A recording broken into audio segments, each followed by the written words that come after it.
जय श्री राम। भाइयों बहनों, मैं आचार्य महामंडलेश्वर डॉक्टर मोहनानंद शास्त्री रामानंद आश्रम से वेदांत वचन। देखिए,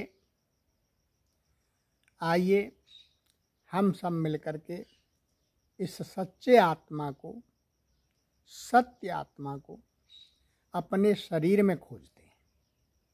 ठीक है, कैसे खोजेंगे भाई? आत्मा तो स्थूल, सूक्ष्म, बृहद, अति सूक्ष्म, अति बृहदाकार, निर्गुण, निराकार, साक्षी, निर्लेप ऐसा है। तो फिर उस निर्गुण को कैसे खोजेंगे बताइए? उसको खोजेंगे, हम बताते हैं आपको। सुनिए, ये पंचकोश है शरीर में। प्राणमय कोश, मनोमय कोश, ज्ञानमय कोश, विज्ञानमय कोश। तो इनका क्या है कि इन्हीं में हम खोजते हैं इसको, क्योंकि उपनिषद में इस प्रक्रिया का आश्रय लिया है। कौन सी? तैत्तिरीय उपनिषद में। तैत्तिरीय उपनिषद में ब्रह्मवल्ली प्रकरण के आरंभ में ये कहा है कि ब्रह्मविदम आपनोति परम, यानी ब्रह्मविद ही पर ब्रह्म को प्राप्त करता है, यानी आत्मा को प्राप्त करता है। अर्थात जिसने आत्मा को जान लिया उसको कुछ जानने की आवश्यकता नहीं रह जाती है। ठीक है। अच्छा, जब तक अज्ञान है तब तक ब्रह्म को, आत्मा को जानने वाला मुमुक्षु है, वो उसी को ब्रह्मविद कहते हैं। ठीक है। और अज्ञान का नाश होने पर ब्रह्म को प्राप्त जिसने कर लिया, अज्ञान दूर हो गया, ज्ञान की प्राप्ति हो गई। किसके ज्ञान की?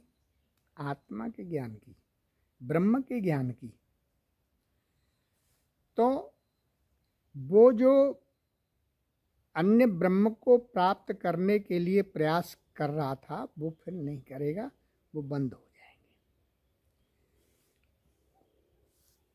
ब्रह्म सत्य, ज्ञान और अनंत है, ऐसा कहा भी है। सत्यम ब्रह्मम अनंतम ब्रह्म,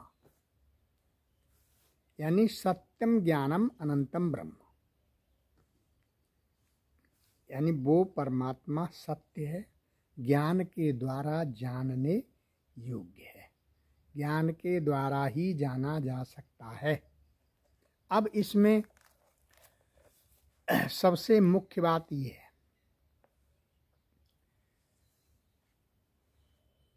ईश्वर और जीव का भेद सिद्ध होता है। वैसे तो ईश्वर अंश जीव अविनाशी है, ईश्वर को अविनाशी नहीं कहा, जीव को अविनाशी कहा है। ठीक है, वो जीवात्मा है। इसलिए ऐसा अनंत सच्चिता ब्रह्म जो है, सर्व भेदों के मध्य में अभेद रूप से अपनी महिमा में स्थित है। ऐसा ब्रह्म अज्ञात क्यों है भाई? उसे तो शरीर में ही खोजा जाए ना। ऊपर कहाँ देखोगे उसको? नीचे कहाँ देखोगे? नहीं। को ब्रह्म का विशेष स्वरूप जो है, बुद्धि रूपी गुफा में छुपा है। यो वेदनहेतम गुह्याम परमे व्योमम, वो किसी गुफा में छुपा हुआ है।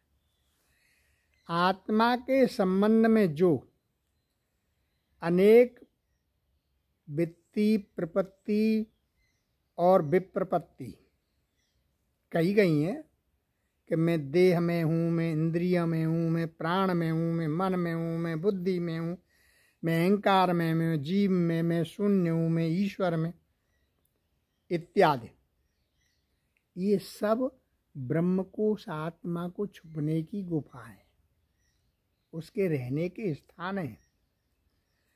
वेदांत की पद्धति में यह बिना विचार के अनुभव का अपवाद है। ऐसा अपवाद नहीं करता। क्यों? विचार के लिए उसका अध्यारोप आवश्यक होता है। अतः तैत्तिरीय श्रुति में सत्यम ज्ञानम अनंतम ब्रह्म ऐसा कहा है। आत्मा का अनुभव कराने वाला उन 5 कक्षाओं में निहित रहता है। ठीक। ब्रह्म तो जो है अध्यारोप करके उत्तरोत्तर कक्षाओं में ब्रह्मत्व बोध करने के लिए, कराने के लिए साथ साथ अपवाद भी करता है। तो इसमें आत्मा को ब्रह्मत्व का ज्ञान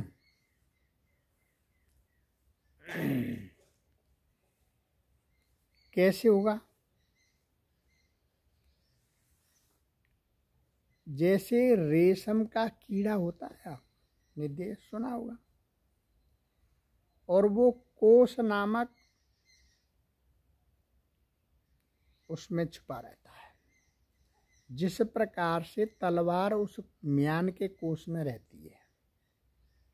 ठीक है। अतः कोष क्या हुआ? एक आवरण हुआ। ऐसे ही शरीर में आत्मा की ब्रह्मता के 5 कोष हैं, 5 आवरण हैं, और आत्मा इन कोषों में ही रहता है। अन्नमय कोष, प्राणमय कोष, मनोमय कोष, विज्ञानमय कोष और अंतिम आनंदमय कोष। ठीक है। तो इनमें ही छुपा रहता है आत्मा, और प्रयास करने से, गुरु के सानिध्य से और संतों के सानिध्य से, ब्रह्म विचार से, सत्संग से प्राप्त होता है। जय श्री राम।